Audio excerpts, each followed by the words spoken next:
उसने कहा तुम में पहली जैसी बात नहीं।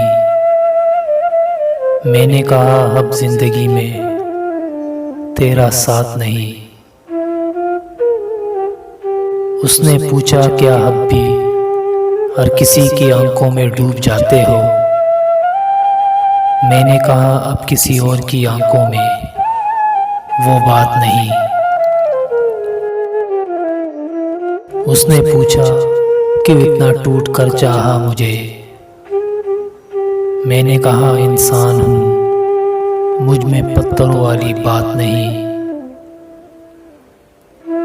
उसने पूछा क्या मैं बेवफा हूँ। मैंने कहा अब मुझे वफा की तलाश नहीं। उसने कहा भूल जाओ मुझे।